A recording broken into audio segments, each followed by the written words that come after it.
So everybody, welcome to the VDoor Locksmith show. Now that we know that everybody can hear me, really excited about this. We have an amazing show today. We actually have two shows today. So on the first show today, we have the CEO of Gyrodata, Robert Trainer, one of the most technologically advanced companies in the industry today. Robert, thank you for being on this show today. Thanks for having me. Well, thanks for doing that plug for the directional driller from Pro-D. That's awesome. Yeah, well, I've got an amazing platform here, and it's one of those things to where I feel it's my duty to be able to give back to the field guys, but also to the industry, and not just do this for me to have fun with CEOs of companies, but to be able to help some of the other guys that don't have that same platform. So I think it'll be a fun shoot. It'll be a lot of fun. We'll say this, anybody who's got a question for Robert, if you're a Gyrodata employee, I definitely hope you're watching. I don't know if he hopes you're watching, he probably hopes you're doing some kind of work, but this is good. If you want the chance to be able to interact with the head guy of your company, this is your chance to be able to ask him some questions. So I want to be able to jump into it. At any point in time, if y'all have questions, I'll be checking the phone. What's got you excited about being at Gyrodata? What's getting you up early in the morning every day? Good question. I think first and foremost, I'd say is the people. We've got an awesome group of people. We've got almost 1,000 employees around the world, and it's a really fun group of people. And as you can imagine, being global, it's a diverse group of people, so it keeps it interesting every day.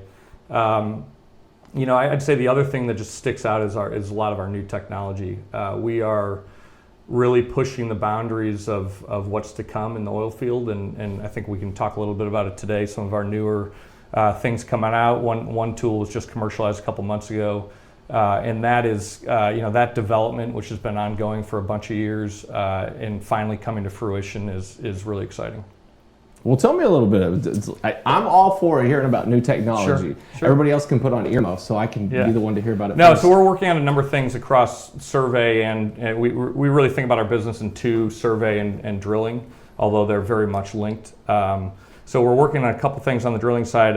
Really the one I was kind of referring to on the survey side is a new gyro survey technology. We've branded it as Spear.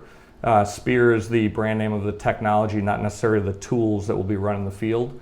And Spear is like I said earlier, a groundbreaking. We think it's going to disrupt the industry, be a game changer for our clients. It's a solid state tool. The whole probe is about 19 inches long. Takes what was perhaps call it a 16-foot long tool and crams it down into 19 inches, and it can perform essentially. A good way to think about it is as accurate, if not more accurate, than any other gyro technology in the world, including our own legacy tools. Yet it can perform on par with an MWD tool when it comes to things like battery draw, shock and vibe performance, size, of course. So it really starts, clicking all the boxes that our clients are asking for right now. Well, that's really interesting because here recently, or I should say recently, but if you look at the grand scope of the MWD industry, there's been movement by a couple of companies to be able to start incorporating solid state or MEMS-based accelerometers. So you guys went the route of solid state gyros. That's right. We've got solid state accelerometers as well. For the most part, think of it as, at least the way I like to think of it, is when it comes to accelerometers and even, frankly, some gyros that can't measure sufficient accuracy for what we need, are pretty readily available now call it off the shelf from third-party suppliers. So, solid state sensors, generally speaking, isn't something that's really new. You've got solid state sensors in your iPhone that provide all sorts of neat functionality for you. But for when it comes to downhole gyro surveying, none of those sensors will do the job. And so this has been like I said earlier, almost a decade-long effort on our part, working on revolutionizing sensors to be able to capture the measurements that we require and that our clients require. So I know that with other solid state technologies, like you referenced, like, what's in the iPhone or in, smart devices, things of that nature. Yeah. What really separates those two things is one, the accuracy, and then the ability to work at temperature. That's right. Because that's what really makes MWD and directional drilling difficult, is the temperature capacity that's required. So in asking that, what was the biggest challenge for you guys to be able to overcome with this technology? Obviously, you guys probably had several hurdles, but what was the big one that once you broke through it, you were like, the light at the end of the tunnel is getting much closer, much faster? Well, I probably won't answer that as directly as you'd like me to, because there is a lot of trade secrets embedded in all of those things. Just tell me everything I'm not allowed to know. Yeah, no, and frankly, it's really not one of them. I mean, whether it's temperature, whether it's shock and vibe, or accuracy, all of those things were difficult to overcome. Again, when it comes to accuracy, again, if we want to compare it, what we're using to what's in your iPhone is capturing high rates of change. So when you turn your iPhone 90 degrees, 100 degrees, that's fairly, call it, easy for a sensor to pick up. What's very difficult is earth rate, where our measurements are taking, when you stop drilling at a stand, our sensors are taking a measurement of how fast the Earth is rotating around the axis at that point or at that location on Earth. It's very, very difficult to pick up that type of a measurement. So that in itself, so call it accuracy, it was a huge technical hurdle to overcome. And then to your point, there's a lot of other things that go along with it, whether it's shock and vibe, temperature, and really anything else associated with surviving the downhole environment. It's not easy to overcome those issues.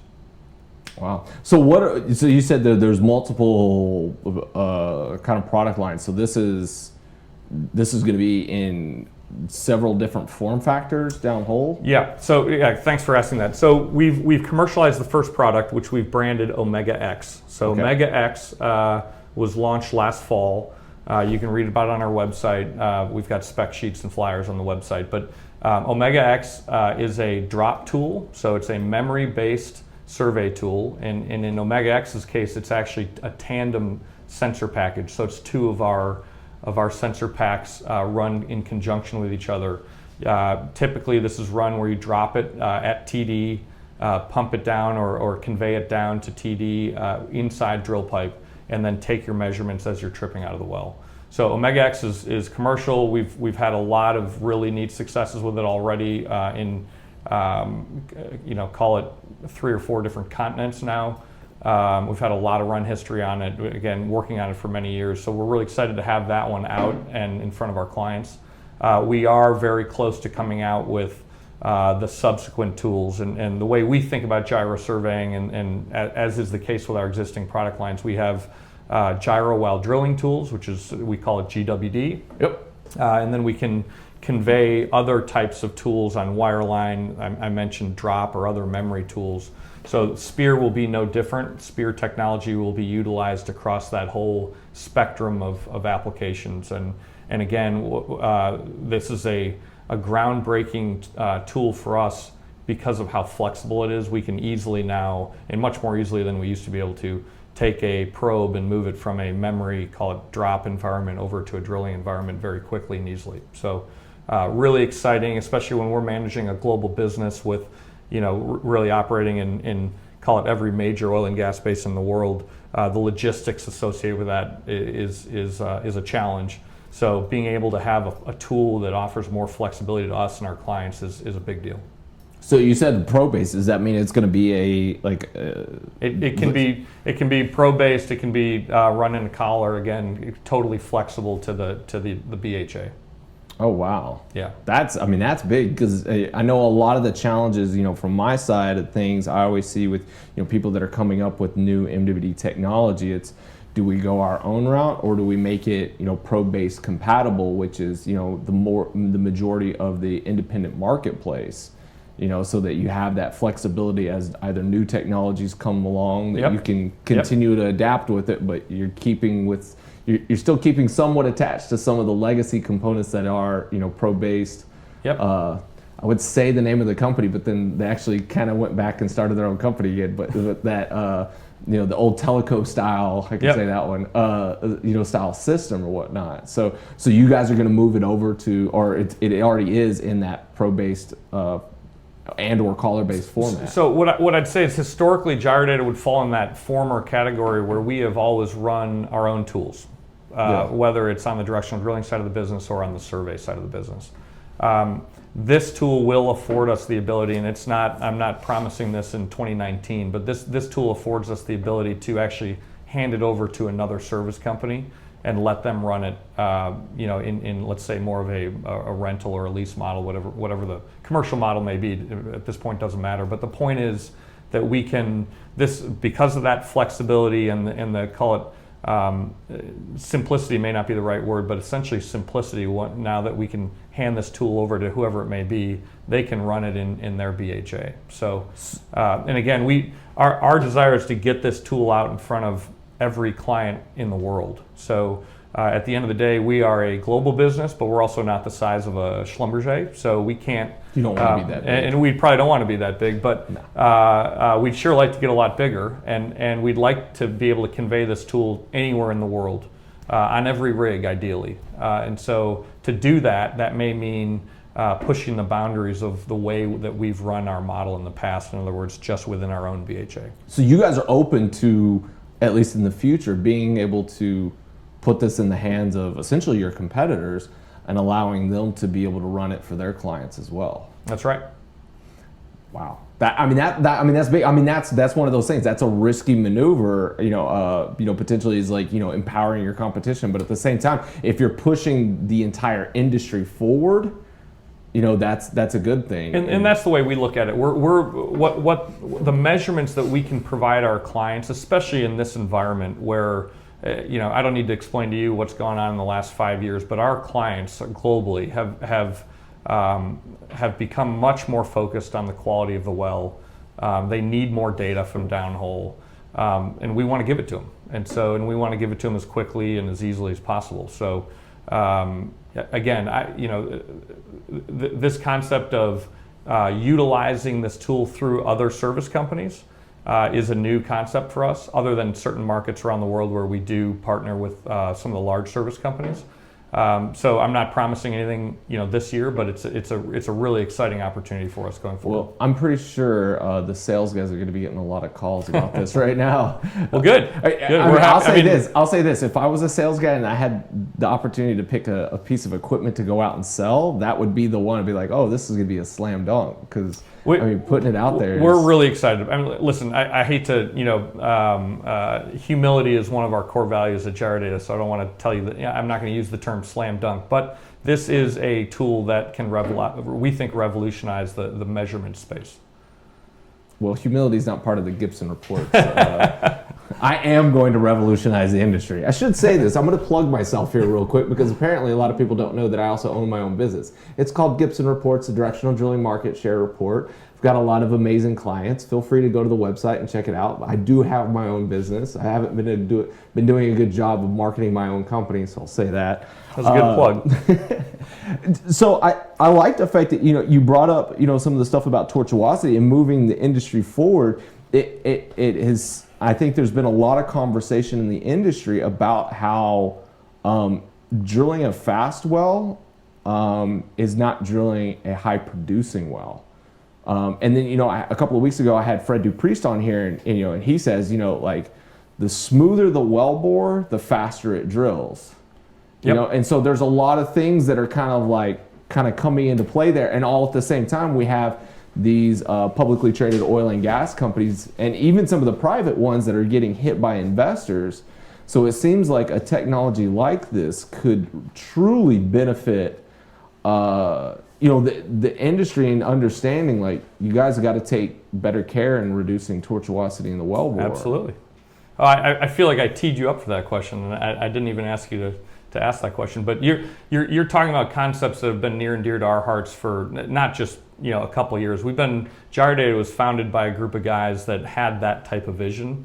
And you can look at the track record that we've had with our technologies, whether it be the original gyro tools, whether it be continuous measurements, that we've had for more than a decade that create high density logs for tortuosity.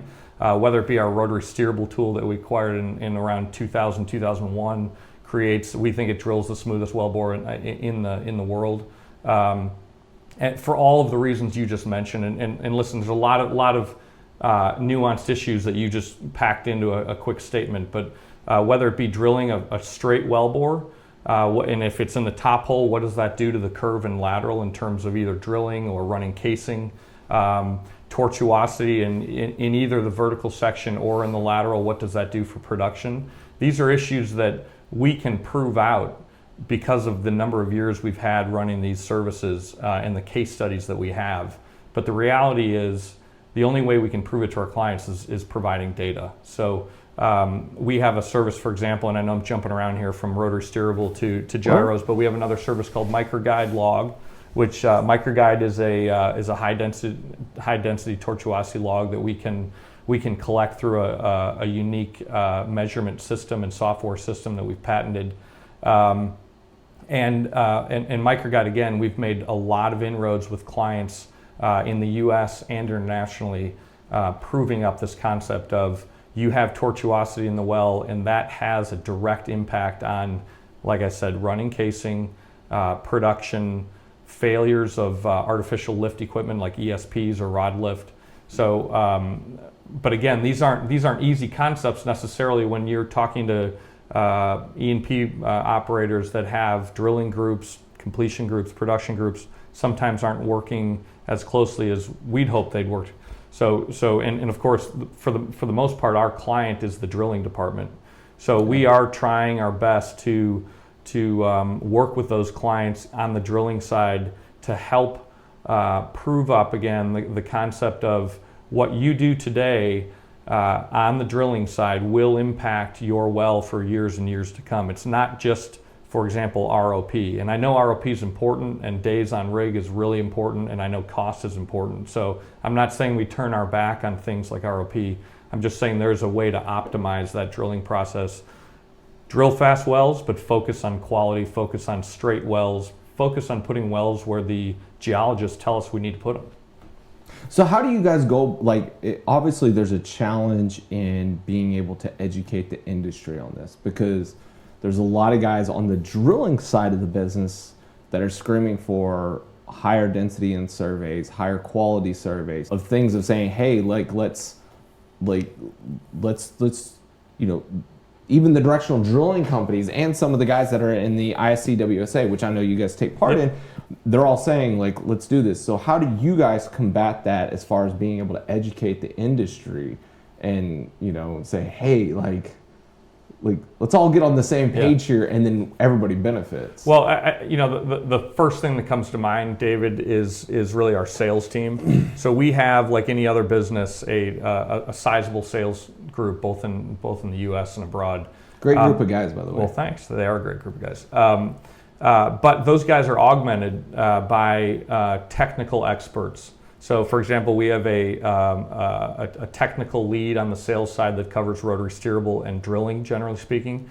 We have now a technical lead within the magnetic space, which again, historically for Gyrodata, a little bit of an odd space because we've been more of gyro focused. But the reality is, to effectively sell gyros, we really need to grasp and understand magnetics as well, because there are inherent, obviously, differences and of course inherent advantages to gyros. So we need to be able to talk about both to effectively sell it. So we have a technical expert around magnetics, and then of course we've got numerous technical experts around gyros. So those gentlemen and women support the frontline sales folks. So we try to stay away, for the most part, from just having one sales contact per client. We try and cover those clients with multiple people from various product lines to be able to educate and to ultimately sell our products. So you bring a good point there as far as the people. How do you guys keep finding, or how do you keep kind of the I don't want to call it the machine, but how do you keep the evolution of the pipeline company? The pipeline of people, because I can't imagine there's a whole bunch of people that come straight out of college that are like, I'm a gyro genius. Yeah, no, it's listen. There's no gyro school. It's hard, and I think I mentioned early on here in the interview. Our people are impressive. I mean, it's a really neat group of people, good people, but also a lot of depth technically, and it's an exciting group to be around. But I've met a couple of them that just make me feel just dumber than a box of rocks. Well, they make me feel that way too, so don't worry about it. No, so to your point though, it is hard to, frankly, especially through the last 5 years where the industry went through such a shock. Keeping that pipeline of people where you need it is a challenge. I think we've done a pretty good job. For example, throughout the downturn, we really retained substantially all of our engineering group, and really they kept working on all the projects that we've had going, pre-2014, and through that, let's call it through the last 5 years, we've continued to develop those engineers across various functions and product lines. And then again, back to kind of the sales and technical sales side of things. A lot of it is internal growth. So we've had a couple folks that have come out of the field, for example, that have, I'm thinking of one individual that had a bunch of GWD experience, mostly in the Gulf of Mexico, came into the sales side of things to help sell things like GWD. And to your point, we couldn't have found somebody like that had the depth on the gyro side that this gentleman has. So it's a combination of you can plug internal your employees, by the way. No, an internal. I don't want to embarrass anybody either. But internal promotion as well as going and finding folks from outside that we think have a lot of depth. Excellent. Well, let's do this real quick. Let's check to see if we've got any questions so far. If you guys do have any questions, please feel free to fire them off. I know that Gyrodata is a worldwide company, so anybody out there in the interweb outer space area, feel free to ask some questions. We'll see here if we've got anything so far. So, buddy of mine, Robert Chalkley, who is the owner of Wireline Consulting, said, will solid state technology allow increased reliability translating into cost savings for the clients, or will the tech be deployed at a premium? Well, I think that's two different questions. Yes, the answer to the first part of that question is yes. We expect increased reliability, no question. Again, if you think about how robust this sensor pack is relative to, call it legacy gyro systems, it's night and day. So now on the wireline side, if this gentleman's running wireline, typically we don't experience that same type of ruggedness downhole, but either way, this is going to be a more reliable sensor. Will it be sold at a premium? Yeah, we think it's unique. We know it's unique, and it can provide real advantages. So we're gonna sell it at a price that makes sense for our clients and for us. But again, but he's bringing up a good point, which is the reliability is a big deal, in particular on the drilling side. Yeah. And so yeah, we think that's going to create a lot of savings for our clients. How do you guys go about focusing in on reliability on the the MWD side of the business? Like what's y'all's, I don't know, like core value there? What do you guys think there? Well, You and I spoke a little bit about this earlier. I mean, yeah. MWD is a tough product line in that those tools are put through tremendous downhole conditions. They're drilled on, for many hours consecutively in really rugged conditions. So we know we're going to experience failures. The question is, how do we deal with the failures? And I think we've got the team in place that, for example, we've had some challenges here in the last couple of years.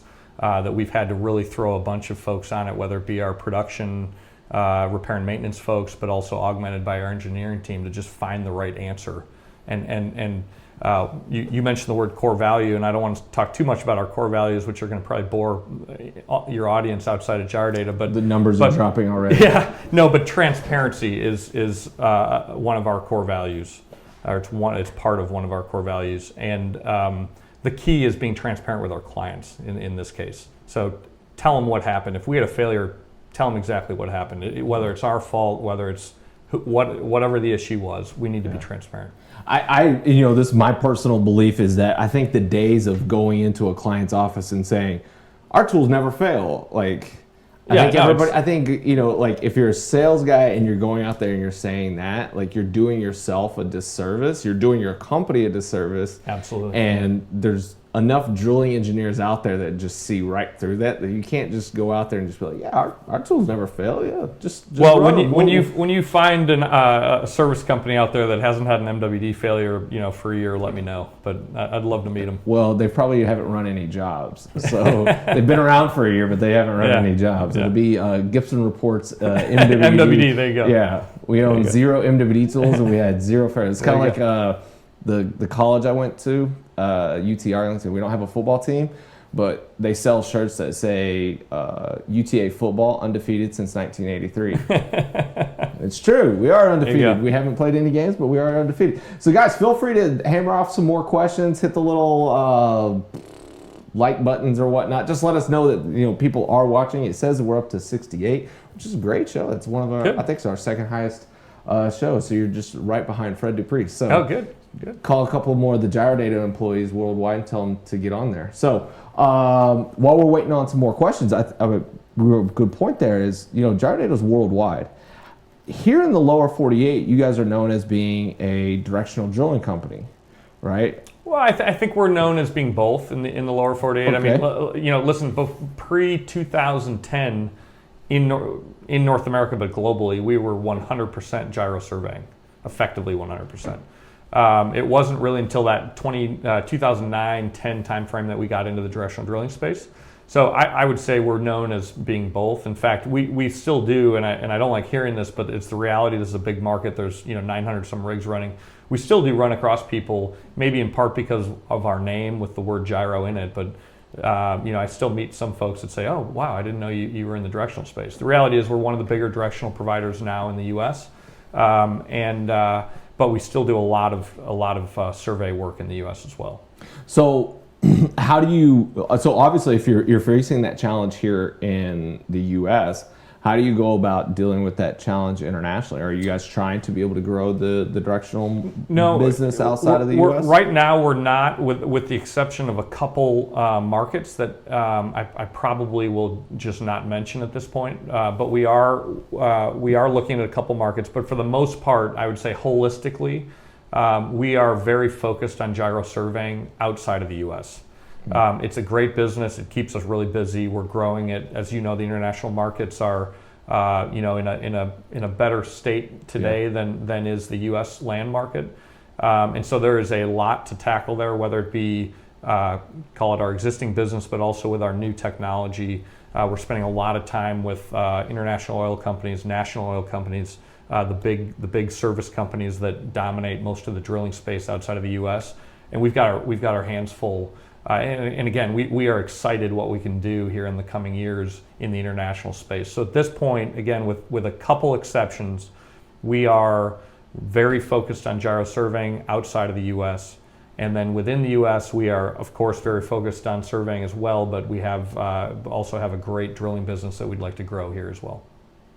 So on the international front, being a CEO of an international company, like, do you do like a world tour once a year, and you're just like on a plane? Because like essentially, I looked at y'all's map the other day. The sun never sets on the Gyrodata empire. It is. I'll tell you, one of my biggest challenges, and frankly, I'm always mad at myself for not doing a better job. It is really hard to cover.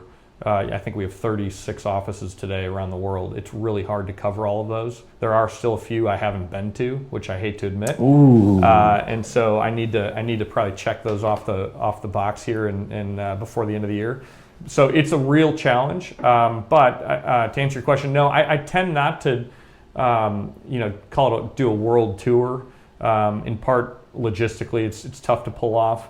But so what we try to do, and again, it's really not about me. It's that we've got a group of senior folks in Houston and in these regions around the world that spend a lot of time traveling, as you can imagine. So what we try to do is just hit the spots that require us to be there, or where there's real advantage to either our clients or our employees for us to be there. So so we'll hit. I'm gonna be in Europe in about a month. I'm going to try and hit the Far East here later this year. I've spent some time a couple months ago in the Middle East, so it kind of depends. I was in South America a couple weeks ago, so it kind of depends on what the what the need is. In my mind, we're trying to be efficient with time and money and everything else. We're trying to cover the areas where we feel like there's real need and where we can make a difference. But so you don't have a private jet waiting outside? No, we sure don't. We sure don't. No, we absolutely not. No, but the other thing I'd mention is we've got really. I keep repeating myself when it comes to our people. We've got awesome people everywhere in the world. So we've got regional managers sitting over Latin America, what we call EAC, which is Europe, Africa, Caspian, as well as the Far East and Middle East. And those folks are doing a great job managing those markets. So it's not like, it's not like they need me or they need somebody from Houston there every week. I mean, these guys are doing a great job running their businesses. But selfishly, I love to travel and get over and frankly just see our people. That's probably the most fun thing for me, and see our clients. So where's your favorite place to go visit? Oh, I don't have one.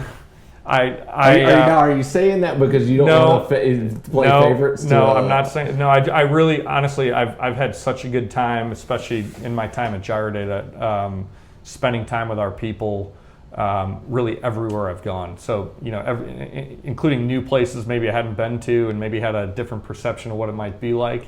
Our people are awesome everywhere I've been.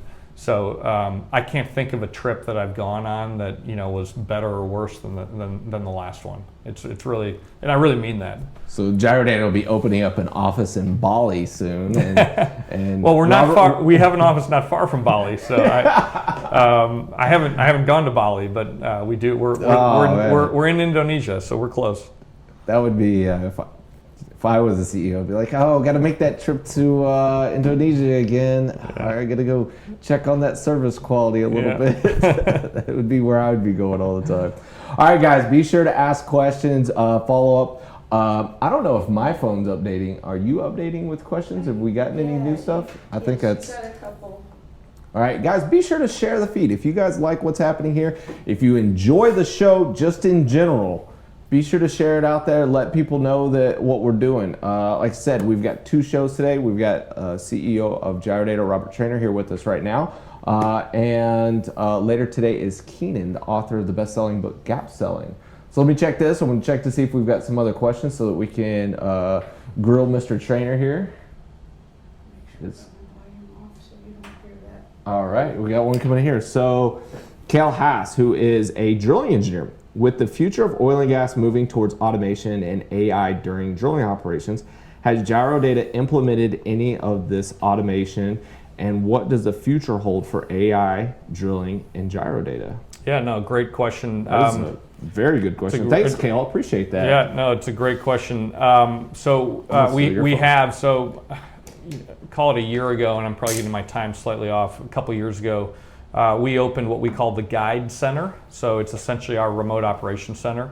In fact, I think we published a technical paper last month on, I think it's Oilman publication, that does a great job of outlining the way we're thinking about remote ops. And so let me just spend a couple minutes on it. So go ahead. Remote ops for us. He asked the question. Yeah, no. Me, so remote ops for us is in 2019 less about remotely operating rigs and more about optimizing drilling. So we are spending a lot of time collecting data that we receive from all of our rigs and trying to determine how do we get better based on all that data. So we can, in other words, we can start benchmarking best-in-class wells in a certain basin, and creating targets and goals for ourselves and for our clients around drilling parameters, so forth. So we've already, obviously there's a significant incremental cost, call it, to a company like ourselves that open up another office. Obviously lots of IT and other equipment, lots of people, but we've already seen the savings that service provides to our clients, and ultimately we think that will accrue to us as well, because of how much more efficient we can be drilling and how much smarter we can be after every well. So we can create more of a partnership with our client than just simply coming in and being a service provider. So we're not just going to call it take a well plan from a third party and just go try and crank out a well. We want to sit with our client, understand what their goals are, what their needs are, tell them about the data that we have perhaps in that basin, and kind of collectively determine the best course of action for that project. So have you guys started to implement any actual remote operations where you've started to pull people out of the field and put them into the office? We haven't done much of that yet, in part because our clients haven't wanted it. I'd say that's probably the biggest reason, but there's still a mixed bag of some operators that want it and some that are like, no, I want to keep my guys. So generally speaking, we have, and that's why I really say for us, remote ops is more optimization than it is remote ops. Okay. Yeah. Have you guys started to because one of the big buzzwords across multiple industries is AI, machine learning, neural networks, things of that nature. Have you guys started to implement any of those things in any of your product lines? Yeah, we're working on it, but no, we haven't. I can't tell you we've got a commercial product out there that's incorporated AI at this point. What areas, would you like to be able to see it implemented? What areas do you think that maybe, whether it's Gyrodata or the industry as a whole, what areas do you think that we should be able to apply something like machine learning or AI into to be able to help? The kind of the best example I can think of is really, and it's really, it is AI, but it's almost more basic than AI, which is collecting disparate data sets. So you've got the Gyrodata, let's call it, or call it the directional drilling provider's measurements, downhole measurements, and then you have a ton of data coming off the rig, whether it's things like weight on bit, whether it's the mud that they're running. You've got geological data, of course, tons of it, more than most servers can even process. So we're talking about massive amounts of data. And again, for the most part, our industry today still remains, those data sets remain independent or disparate. So putting those together and starting to learn about correlations between them all is absolutely a critical path toward optimization. Excellent. Well, did we get any more questions in? There was one and it skipped, so it's kind of... All right, so we can go back here. So we got Brian Munsey. Do you envision gyro technology to replace magnetics MWD? So do you think with what you guys are doing, y'all will be able to replace magnetics as a whole? Yeah, we think we can. I'd tell you though that we don't expect that to happen overnight. Magnetometers have been run in essentially every well that's been drilled, for the last more than a couple decades. So I'm not going to propose to you that tomorrow morning every rig in the world is going to be running gyros only. I think there is it's application dependent. It's obviously client dependent. So for example, we already have had applications where we can run spear technology in conjunction with magnetometers, do things like correcting for errors in the magnetometers real time. We can also run without magnetometers. So I think the path will be a little bit of both is the answer. Okay. So I'm trying to think here. If you guys are able to make that replacement in the future, how do you think that will then shape the industry? What do you think would, what other big, how big of an impact do you think that's going to make? What do you foresee, the clients then being able to do that maybe we can't do now? Yeah, well, because of having a technology like that, what kind of Pandora's box does that open up in the future? So a couple things. You can perhaps actually pick up some time, save some time drilling, because you're not, listen, a gyro measurement comes up to surface and the measurement is what it is. We're not applying a bunch of corrections like what happens with magnetic sensors. So there's no IFR, there's no other corrections going into the measurement. The measurement is what it is. So there's some time savings there. If you want to put a spear sensor into the BHA without magnetometers, think about what you can do to the rest of the BHA. There's no non-mag. So perhaps you start building. Maybe ourselves or other folks in the industry start building RSS tools without non-mag. no non-meg collars. You can rethink. Well, you take. I think we did some math. It's well, I won't conjecture what that math is because I don't have it in front of me. But it's a meaningful spend per well spent just on non-meg collars. So you can get that out of there. And then let's talk about what you do when you get rid of the non-meg. What happens? Your sensors go closer to the bit, so you get better measurements. So there's a lot of really interesting things that you can start doing when you get magnetometers out of the BHA. Do you guys have any plans possibly in the future to be able to do like a short hop of having that if you can have a 19-inch probe-based unit, put a little battery on it, a little bit of communication, maybe you can short hop the motor. That's possible. Yeah, we already have short hop technology in house, so it's definitely possible.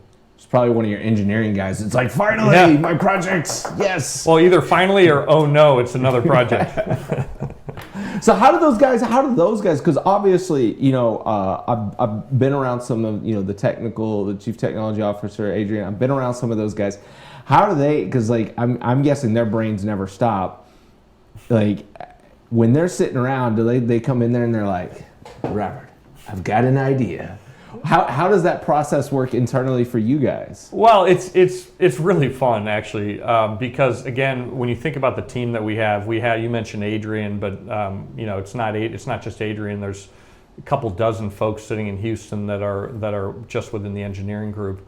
Then I already mentioned our technical services, what we call operations technical support, which is OTS. These guys have decades of experience in measurements. And then, of course, we've got a really, really experienced operations team that also have tons of experience and a little bit, call it more client-facing experience. So when we put those three groups together, we can come up with some pretty interesting things. Yes, there is a lot of sitting around and saying, hey, we could do really neat things if we went down this path or this path. To the point that the guys that are from our team watching this are probably laughing a little bit because we've had to sit around a lot in the last couple of years and do a better job of just prioritizing, because we could do dozens of other projects if we added 40 more people and had kind of unlimited time, and that's not the case. That's not the reality of life, right? I mean, you can only get so much done. So we've had to really focus on prioritizing efforts. Even within, call it gyros, or within the Spear project, there are dozens of kind of tentacles that come out of that. Little nuances here, little tweaks, little changes. So we've even had to we've actually had to put a project manager over just Spear to make sure we keep that project marching in the way that we all think it should march, because that could easily go off in a just in that product line, go off in a bunch of different directions. Yeah, scope group can take over. No, it's hard. It's fun though. I mean, that's what makes this business fun. Is every day we learn something new from the field. Obviously, the industry's changed a lot since we started this project. So and our clients' needs have changed. So we kind of have to keep adapting and making sure that the long-term vision is going to sync up with the realities of the oil field. So that's something I've talked about before. We'll get that one in just a second. It's something I've talked about before is having some way to be able to facilitate, the boots on the ground, kind of the feedback loop. So having the field guys be able to say, hey, look, here's what I'm seeing, here's what I'm doing, here's an idea I have. Do you guys have a procedure, an implemented way for the guys in the field to be able to contribute? We do. I know we have I think we call it a suggestion box, and I have seen some entries. Quite honestly, I haven't seen that many of them, so we may want to. That's a good thought. Come on, guys, send your suggestions in. You've got a great idea and you're out in the field. This is your chance. But we actually, I think we implemented that. I think we implemented that somewhere along the downturn, kind of in the spirit of, hey, if you're seeing things that we're not doing right, or you got suggestions on how we can be more efficient or better, let us know. But that's a good point. We may want to look into making sure that we keep doing that well enough.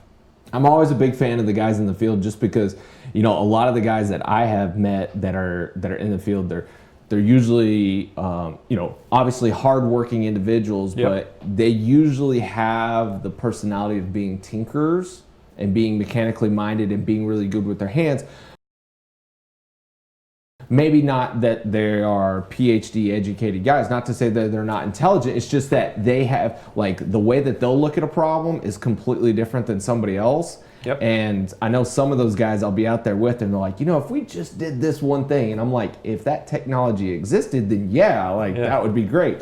And it's like, spend $2 million and this whole thing, or $40 million and all of our problems go away. But I always find it interesting that some of those guys, they'll just look at something and be like, if we just did this, and you're like, wow, that's genius, but it would cost a ton of money, but that's genius. Yeah.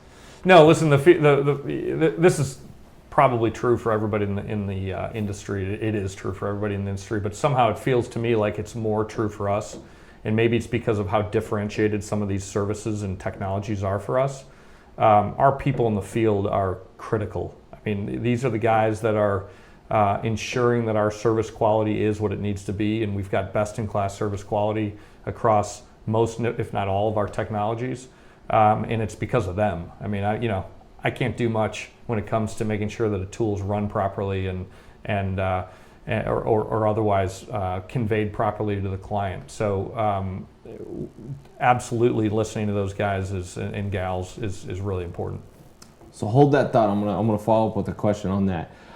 We've got a question here from Nick Brown, former Gyrodata guy. Right. He's now with Neuralis. Yeah, we're sorry to lose him. Great company there. With the increasing need for gyros, do you see your business model transforming to where competitive service providers could call and rent a gyro module that would be compatible with their platforms? Obviously, I think Nick's joining the program a little late. I think he missed the conversation earlier. But I'll let you go ahead and answer that again. Yeah. But obviously, Nick, now I know you weren't watching from the beginning, sir. So go ahead. Well, I'll give Nick grief personally rather than over a live webcast. But somebody's getting a text message later. Yeah, I'll give him a text message when I leave. No, the answer, Nick, we were talking about earlier is yes. We're gonna look at that. As I said to David earlier, I can't promise it, overnight or in 2019 perhaps. But that's something that we're spending a lot of time looking at right now.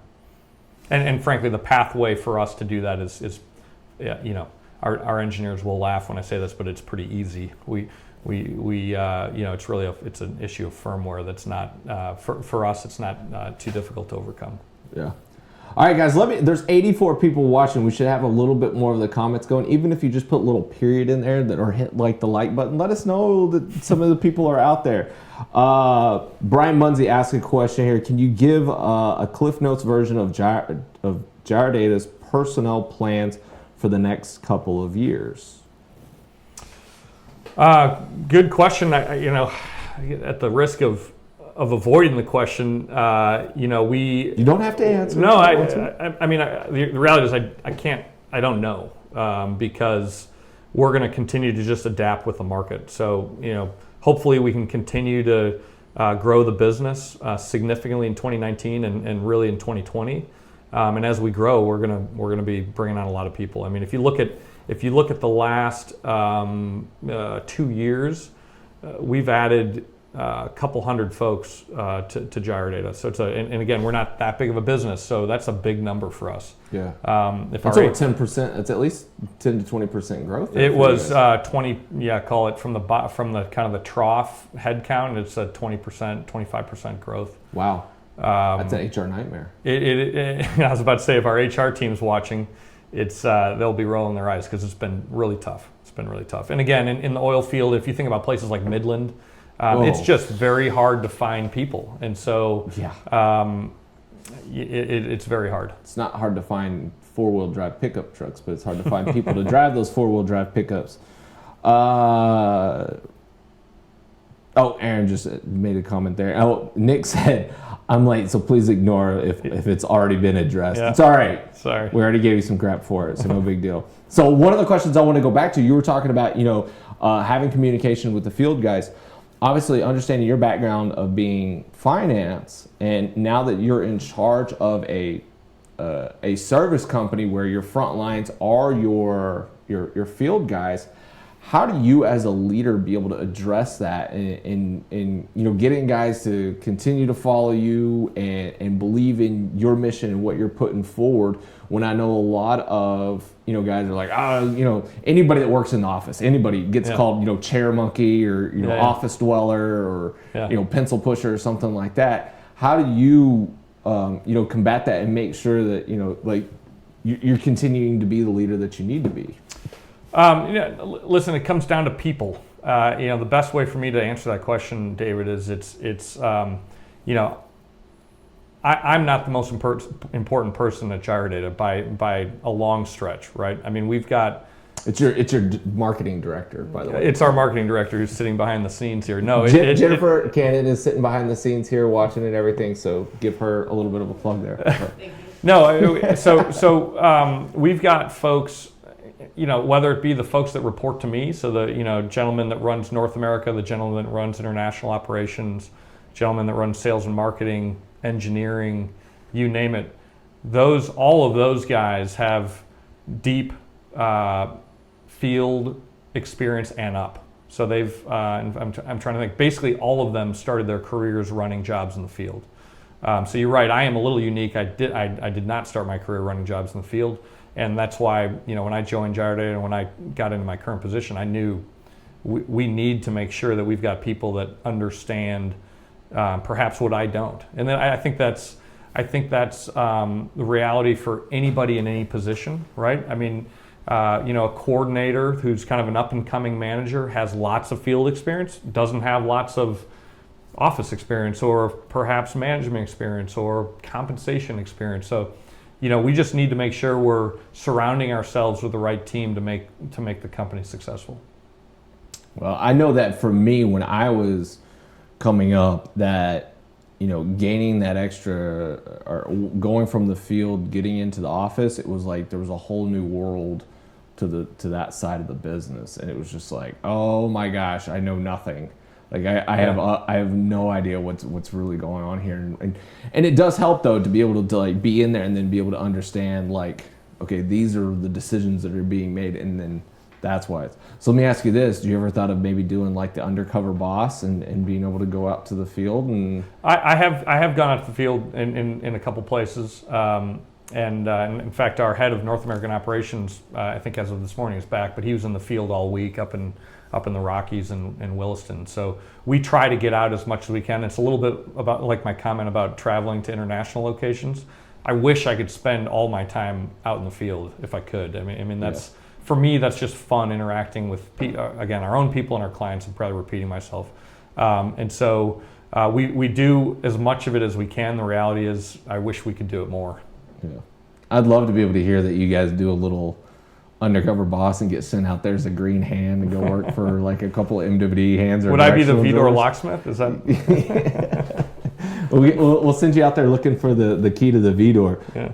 All right. So Rob Jockley again says that's the hallmark of a good leader: hiring and working with people who know more than you do. And that's very true. Hey guys, feel free to share this. We're up to 91. Let's see if we can break 100. That'd be a record. This is the record show then. All right. Good. You've broken the record for us. So thanks to all the people that are watching and everything. So let me ask you this. If you could educate the industry on one thing, what would that be? Again, first thing that comes to mind immediately is going back to the conversation we had earlier, is linking drilling, completions, and production. Okay, it's educating on the impact that drilling has across the entire life cycle of the well. That's the only way that this industry will become more and more efficient, in my opinion, by a meaningful margin. We've already experienced tremendous efficiency gains in each one of those verticals independently. Let's just talk about drilling for a second. We're drilling wells now in 10 to 13 days, whatever it is. That was 30 just a couple of years ago. So we have crammed a lot of efficiencies, or taken a lot of the inefficiencies out of the drilling process. So, and I don't believe personally that we're going to take that 13-day number down to 2. Okay, so where are we going to continue to get more efficient?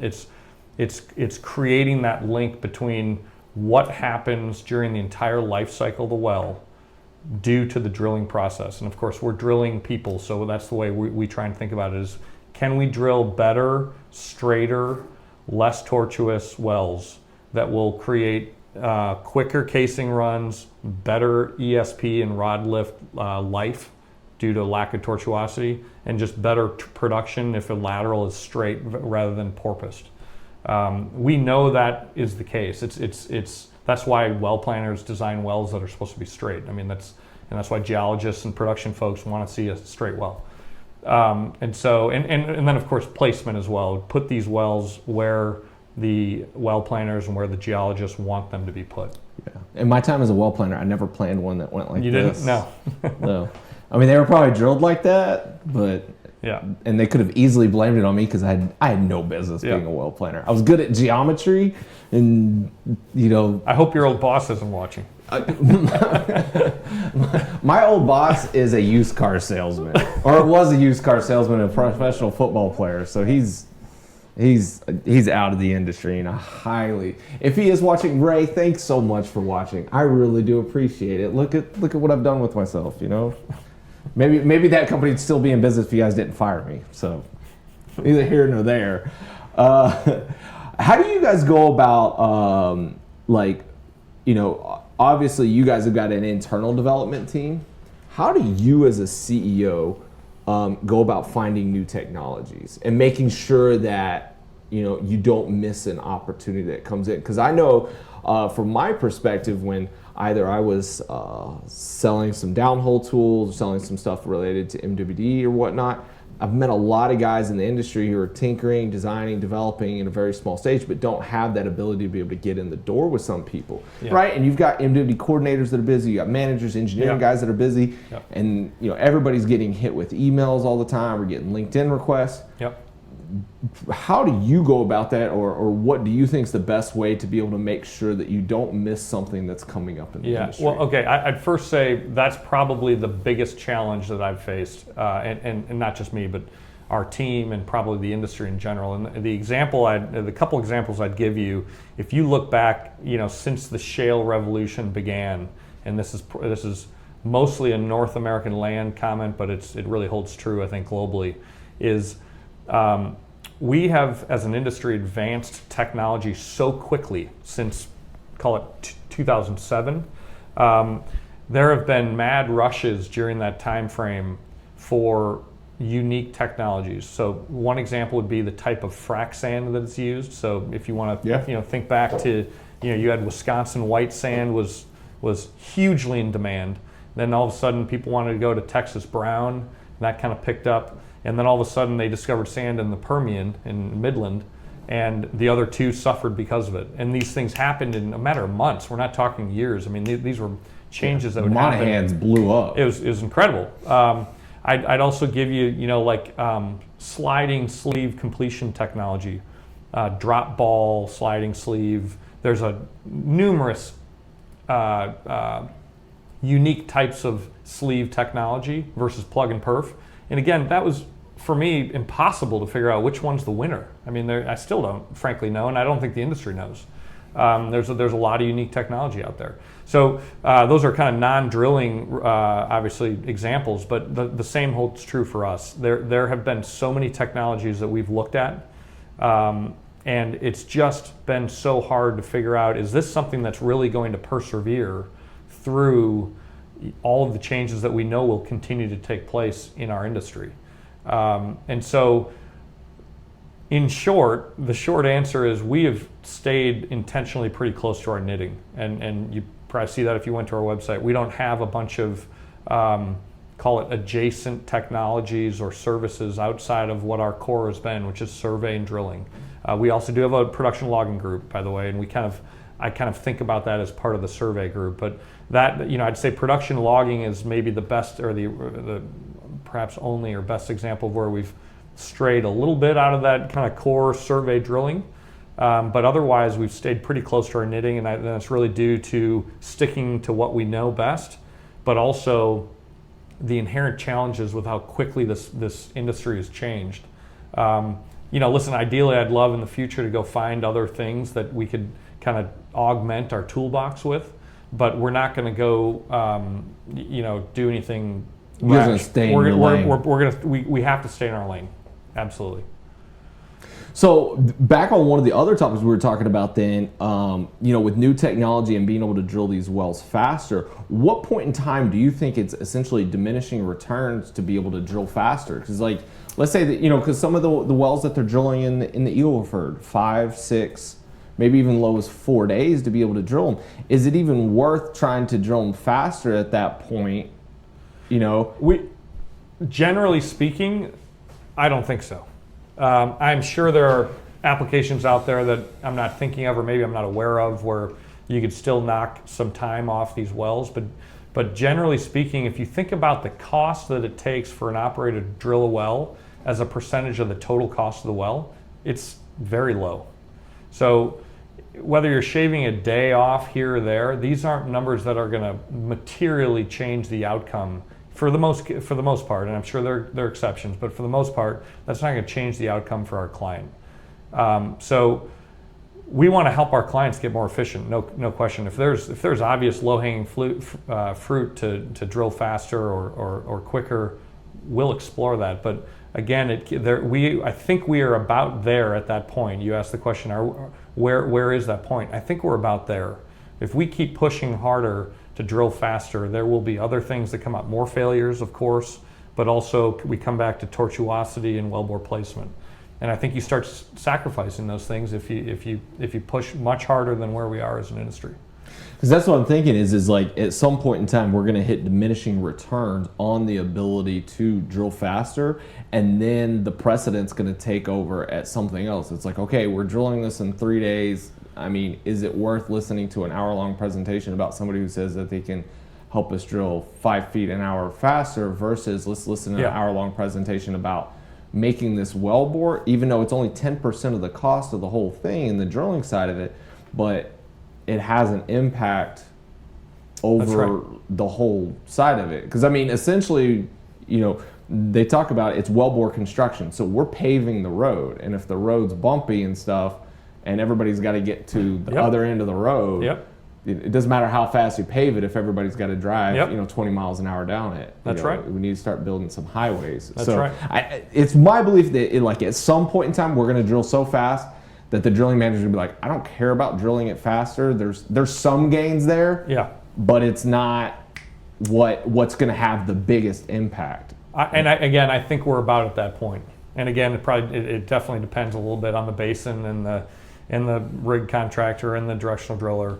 But we're, as an industry, on average, I think we're at that point. So you bring up another good thing there. How are you guys starting to position yourself to start working? Like, are you trying to work more with the drilling contractors and saying, hey, look, okay, you guys have, there's the automation, there's auto drillers and stuff like that are taking place in the rig. Are you guys starting to look at ways to be able to integrate services with drilling contractors to be able to go to the operators with even more? No, I guess the short answer is no. We haven't spent a lot of time with the drilling contractors. It's something we've thought about, but we haven't at this point, partnered, so to speak, with any drilling contractor. Okay. Wow, we hit 99, almost at 100. Somebody else share this. So it's been over 100, the century mark for us here. This show's going really well. We haven't had any hiccups. I'm going to jinx it and just jinxed it. Screw something up here, but I mean things are going really well. So let me see here. We've got a couple of questions here. So we got Aaron Baxter, a buddy of mine. He's asking, what disruptive technology do you follow closely? Well, I come back to Spear. I mean, it's what we're laser focused on Spear right now. I'm trying to think of things outside of Gyrodata that I've spent a lot of time on. I mean, outside in general, even if it's like outside of the oil and gas area, like what technology do you think is out there that we could possibly bring into the industry? Well, data analysis and AI is the quick one. I mean, Amazon now has data centers that are offering this type of service. Believe it or not, they're trying to get into the oil and gas business. I know. So they send me emails every day. Yeah. So data is a really big deal. I think we I think most people agree that we can learn a lot as an industry if we start putting data sets together and learning from it and getting better from it. That's the big one for me. I actually believe Thomas Cannon, he used to be in charge of the Pioneer Directional Drilling team. He's obviously no longer there. Phenomenal guy. He's gonna wherever he goes. But he was telling me, he was like, he would love to be able to bring Google, Amazon, or like Microsoft into the industry. And that's kind of his goal right now, is trying to be able to get those guys to be able to kind of lead the way there. So I mean, obviously there's people within the industry trying to go grab them, and I'm guessing they're outside of the industry trying to find their way in as well. And there's massive amounts of data out there, as well as I know. GibsonReports.com, feel free to go look.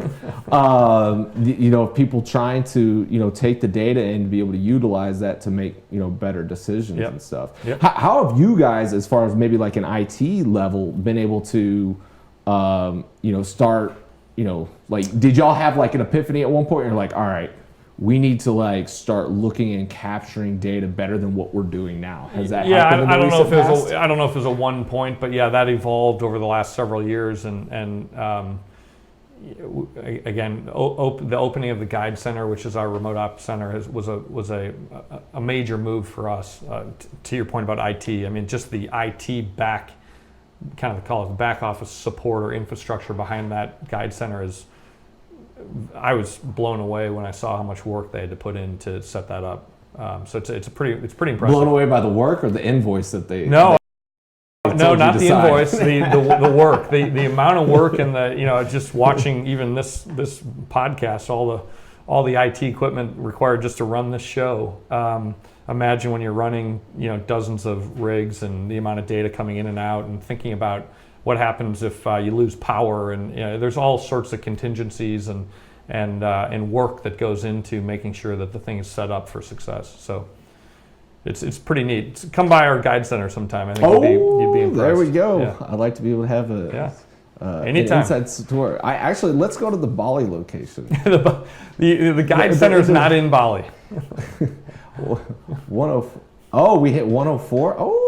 Wow. Okay, so we had to hear a question from, I don't want to pronounce this wrong, Kang Nguyen, but was asking, what are your thoughts about remote directional drilling? So obviously you said you guys aren't doing it yet, but what are your thoughts going forward on it? Do you think it's something that will take over, whether it's not Gyrodata, do you think it's though, because you've got companies like Chevron that have gone manless, Hess that's gone down to having directional drillers in-house. I've heard of other operators hiring the directional drillers away from the service companies and saying they're now ours, right? Yeah. No, I would just say that what we've tried to do is set up the infrastructure to be ready, but we're not, in this case, we're not going to push that process on our operators until they're ready. We obviously keep the dialogue open, but we want to be ready if they come to us and say we need to be, down-manned or demanned. But we're not out there actively, asking to get folks off the rig. And in part, going back to the comment I made a little bit ago, is our clients for the most part don't want it at this point. When they do, or if they do, we'll be ready to help because of the infrastructure that we put in place with the Guide Center. But that's not one area where we're trying to be kind of the leader just for sake of being the leader. So let me ask you this. So obviously this is one of the conversations that's happening a lot in the lower 48 because we're in that manufacturing style of drilling. Yep. What are you hearing from the international side as far as that? Are you guys hearing anything different there? No, absolutely. I mean, whether it be offshore, international, places like the North Sea, there are clients that are working on down or demanning. You mentioned Chevron.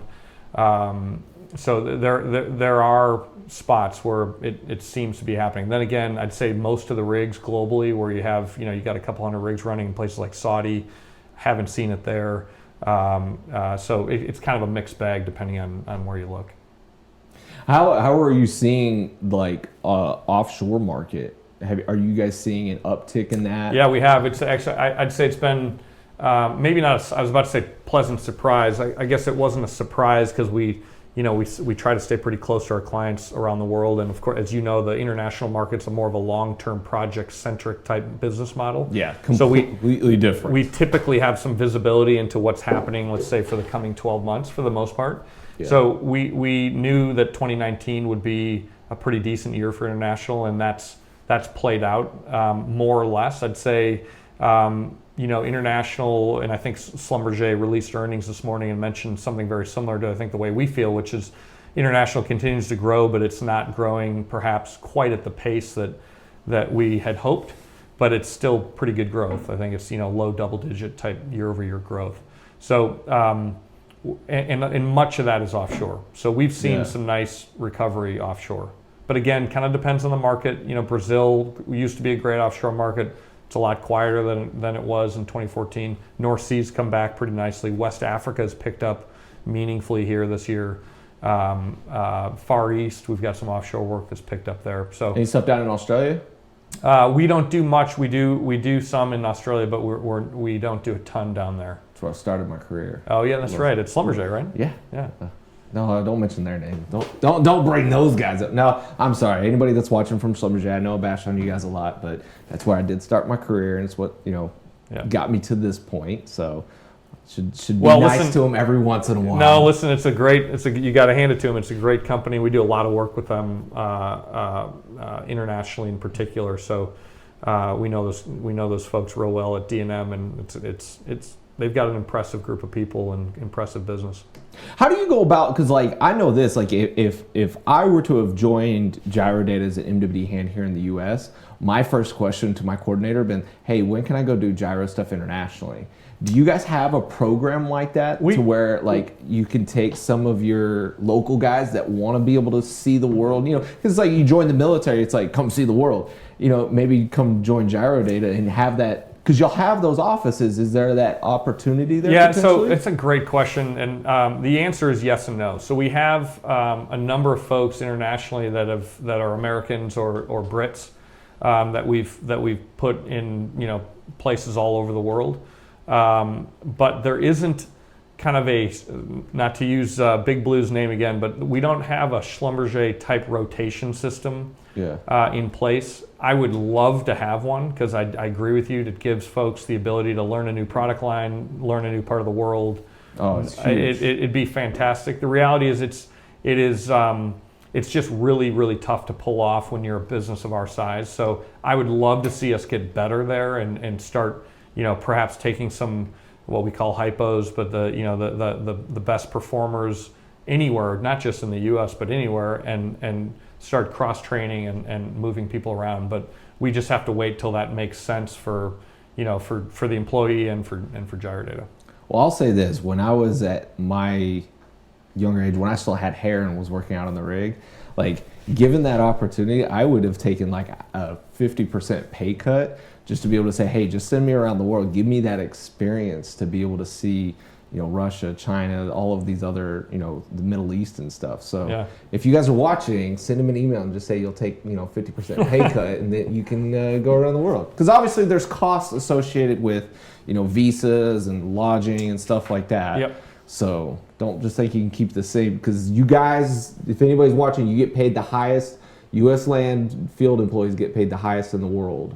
If maybe not here, then maybe in Norway or some of the offshore markets there in the North Sea. But for the most part, you got to stay here, because I get guys that ask me all the time, oh, I want to go work internationally. I was like, yeah, you're going to get paid peanuts. Oh, never mind, I'll stay here. Yeah. So just put that out there. All right, we're not getting any more questions, you guys. Come on. You gotta throw something out there. We're at an hour and 20 minutes. Oh, you got to go? I'm fine, but I bet your viewers are going to get pretty sick of this at some point. Well, okay. All right, I'll ask you one more question. All right. And if we don't get any more on here, from the viewers out there, you guys feel free to interact. That's what the whole point of this is. So outside of doing, being a CEO and running an international company, what do you do for fun? Well, I'd say I've got 3 young kids and a wife, which keep me very busy, and it is a lot of fun. Especially my kids are an awesome age group right now, so 11 to 5. Oh, wow. 3 kids, and so that keeps me pretty busy. quite honestly, but maybe before I got so busy with kids and work, I did a lot more. I love being outside. So, fishing, hunting, skiing, you name it, just getting outside. So, don't do as much of it as I would like, but So your hobbies are now other people's hobbies. That's a good way to put it. T-ball. But that's okay. Listen, kids. It's really been fun especially in the last couple of years with again the age group that my kids are in. It's a blast. All right. Well, awesome. Robert, thank you very much. So much for coming in. Guys, thank you so much for watching. We do appreciate it. One last time, I'm going to plug GibsonReports.com because I haven't been doing that enough lately. Apparently, people don't know that I have my own company. Stay tuned for later today. We're going to have Keenan. He authored the book called Gap Selling, an absolutely amazing book. If anybody's in sales, marketing, or business development, I highly recommend you read the book. Challenges everything on sales that you probably hold near and dear and true to your heart. He's going to break all of those myths and be able to prove it to you. He's going to be on the show later today at 2:30. We've gotten we're at 110 right now, and we're wrapping up the show. This is awesome. Thanks everybody so much for watching. Robert, thank you so much for coming in. If you guys have you want to find out more information about Gyrodata, go to their website. You want to find out more about me, follow me on LinkedIn. Follow Robert Gyrodata on LinkedIn. Follow Jennifer Cannon on LinkedIn. They're always putting out good content. Everybody, thank you so much for watching. And as always, know your industry.